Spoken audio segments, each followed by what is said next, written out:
What's up, everybody? How are you doing? Happy Tuesday and welcome back to another edition of Mr. Eric Reads. As you can see, I have a guest with me again, and his name is? Barrett. So, without further ado, Barrett and I would like to read to you a classic story by H.A. Ray called Curious George. Of course, you've heard of our friend Curious George before, but let's see what kind of monkey business he's going to get into. So sit down, sit back, relax, and enjoy this tale right here on Mr. Eric. Mr. Eric Reads. Wait. This is George. He lived in Africa. He was very happy, but he had one fault. He was too curious.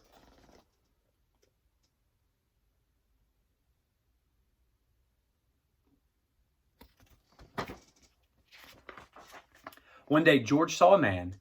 He had on a large yellow straw hat, and the man saw George too. What a nice little monkey, he thought. I would like to take him home with me. So the man put his hat on the ground, and of course, George was curious. So he came down from the tree to look at the large yellow hat.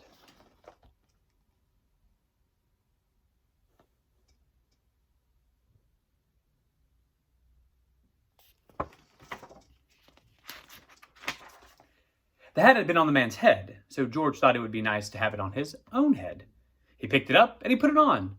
The hat covered George's head so he couldn't see. The man picked him up quickly and popped him into a bag. George was caught.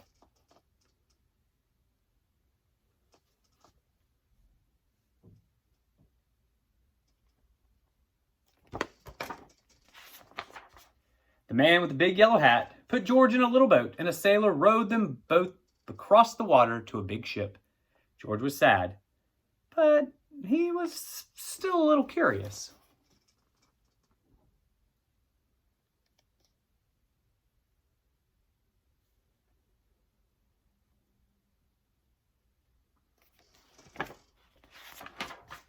On the big ship, things began to happen.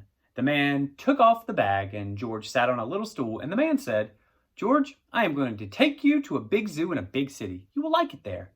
Now run along and play, but don't get in trouble."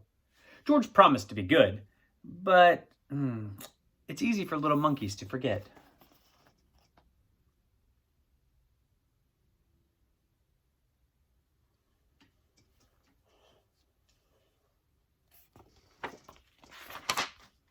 On the deck, he found some seagulls, and he wondered how they could fly. He was very curious, so finally he had to try. It looked easy, but oh, what happened?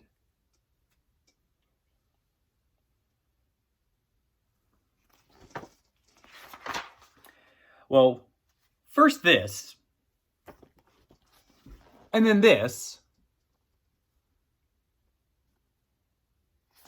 Wait, where's George? The sailors looked and looked.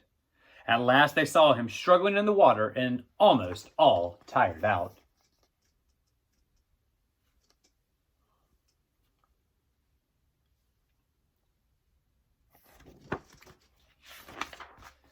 "Man overboard!" the sailors cried as they threw him a lifebelt. George caught it and held on. At last, he was safe on board.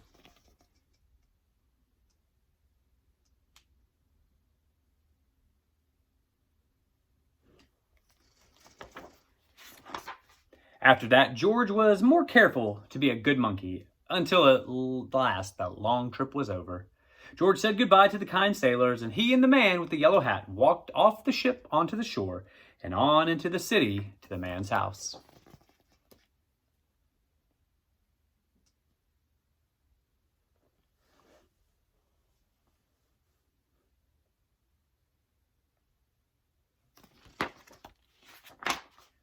And after a good meal and a good pipe, George felt very tired.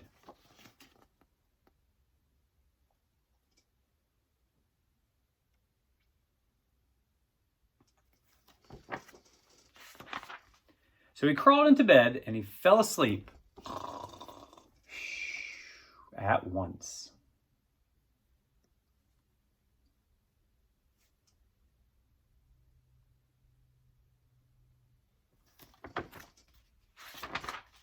The next morning, the man telephoned the zoo.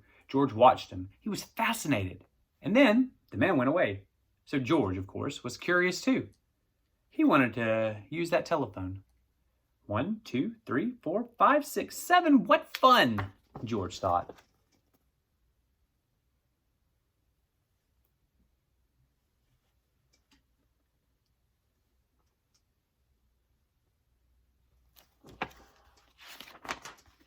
Ding-a-ling-ling-ling, ding-a-ling-ling-ling. George had telephoned the fire station.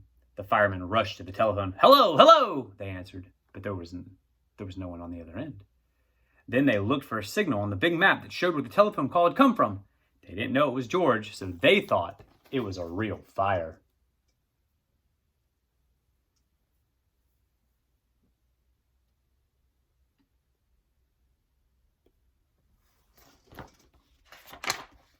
Hurry, hurry, hurry! The firemen jumped on the fire engines and onto their hook and ladders. Everyone out of the way. Hurry, hurry, hurry!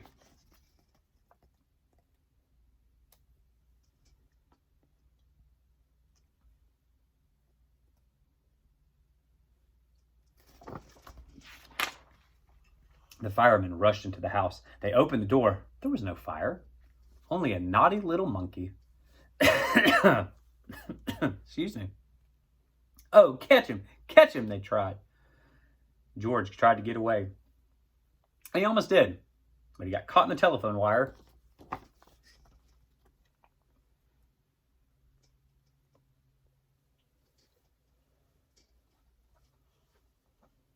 And then a thin fireman caught one arm, and a fat fireman caught the other arm. You fooled the fire department, they said. We will have to shut you up where you can't do any more harm. So they took him away, and they shut him in a prison.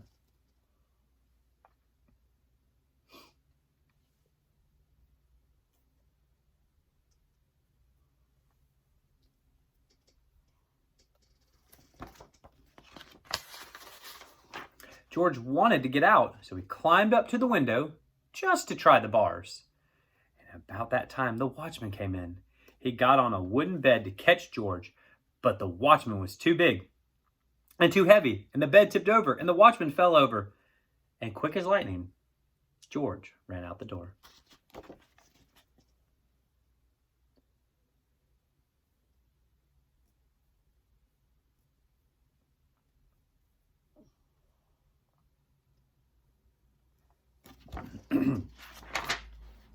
He hurried through the building and out onto the roof, and then he was lucky to be a monkey, because out he walked onto the telephone wires quickly and quietly over the guards' heads. George was free.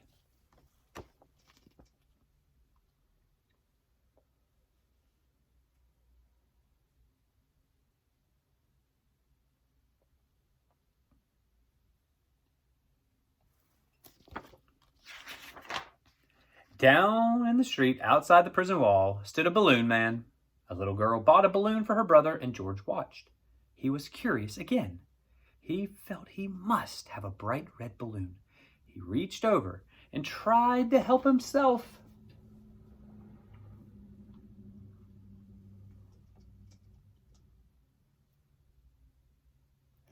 But then,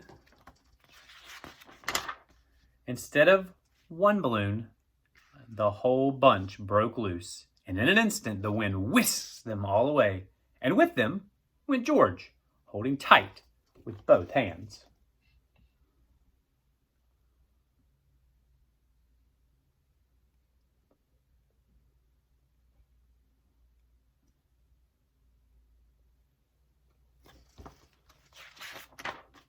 Up, up he sailed, higher and higher. The houses looked like toy houses, and the people looked like dolls. George was frightened, and he held on very tight.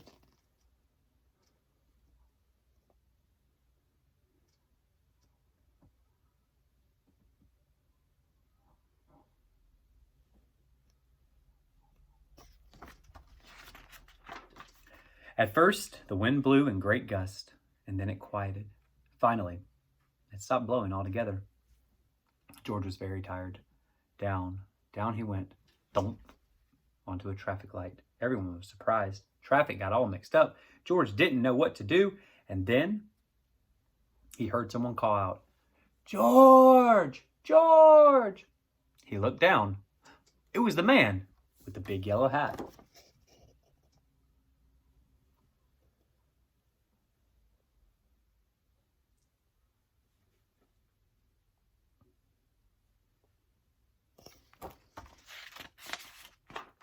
George was very happy. The man was happy too. George slid down the post, and the man with the big yellow hat put him under his arm, and then he paid the balloon man for all those balloons. And then George and the man climbed into the car, and at last, away they went.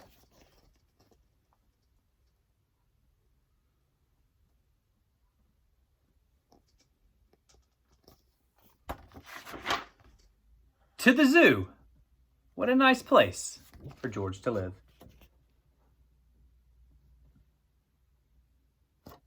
The end. That was Curious George by H.A. Ray, on loan to us from Miss Margaret Beckham. Thank you again for that book, for allowing us to share that book with you guys out there. Hope you guys enjoyed that story. Barrett, anything we should say? What do you think? Oh, just bye. I was going to say, like, stay safe and wash your hands and practice kindness and everything you do. But Barrett just wants to say bye. So in that regard, we'll see you guys later. Bye.